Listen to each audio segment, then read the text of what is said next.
നമസ്കാരം. ഫുക്രിയിലേക്ക് സ്വാഗതം. ലോകകപ്പിൻ്റെ ഫൈനലിൽ അർജൻറ്റീനയെ തോൽപ്പിച്ച സ്പെയിൻ പ്രധാനമായിട്ടും ചെയ്ത ഒരു കാര്യം മിഡ്ഫീൽഡിൻ്റെ നിയന്ത്രണം പൂർണ്ണമായും ഏറ്റെടുത്തു എന്നുള്ളതാണ്.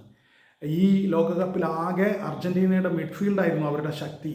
മിഡ്ഫീൽഡർമാരായിരുന്നു റോഡ്രിഗോ ഡിപ്പോളും മക്കാലിസ്റ്ററും എൻസോ ഫെർണാണ്ടസും അടങ്ങുന്ന അവരുടെ മിഡ്ഫീൽഡായിരുന്നു അവരുടെ ഏറ്റവും വലിയ ശക്തി.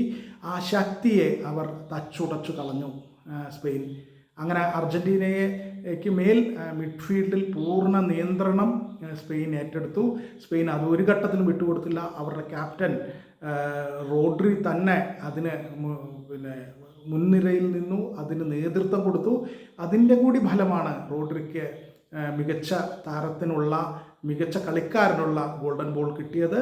തീർച്ചയായിട്ടും ഈ കളിയിൽ അവരുടെ സൈന്യാധിപനായി തന്നെ റോഡ്രി, അവരുടെ ക്യാപ്റ്റൻ എന്ന നിലയിൽ പൂർണ്ണ അർത്ഥത്തിൽ ഒരു സൈന്യാധിപനെ പോലെ മുന്നിൽ നിന്ന് നയിച്ചു റോഡ്രി സ്പെയിനിനെ. അർജൻറ്റീനയെ ഒരു തരത്തിലും മിഡ്ഫീൽഡിൽ അർജൻറ്റീനയ്ക്ക് പന്തിൽ നിയന്ത്രണം കൊടുക്കാതിരിക്കാൻ സ്പെയിൻ പൂർണ്ണമായും ശ്രമിച്ചു. അതിൽ അവർ വിജയിക്കുകയും ചെയ്തു. മിഡ്ഫീൽഡിലെ ആണ് അർജൻറ്റീനയുടെ ശക്തി എന്ന് കൃത്യമായി മനസ്സിലാക്കിയ സ്പെയിനിൻ്റെ കോച്ച് ഫിയന്തെ കുട്ടികളെ കൃത്യമായി പറഞ്ഞ് വിട്ട പോലെ തന്നെ ശിഷ്യർ അത് പ്രാവർത്തികമാക്കുകയും ചെയ്തു. മിഡ്ഫീൽഡിൽ ഒരനക്കം പോലും അർജൻറ്റീനയ്ക്ക് ഉണ്ടായില്ല.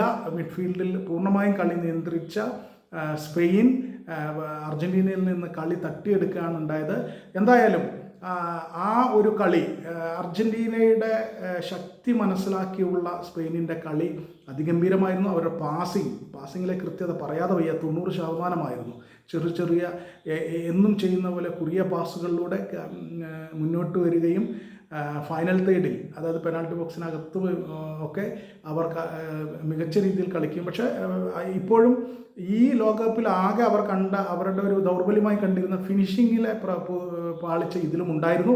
പക്ഷേ ഒടുക്കം എക്സ്ട്രാ ടൈമിൽ 10 പേരിലേക്ക് ചുരുക്കിയ അർജൻറ്റീനയ്ക്കെതിരെ അവർ ലക്ഷ്യം കാണുക തന്നെ ചെയ്തു.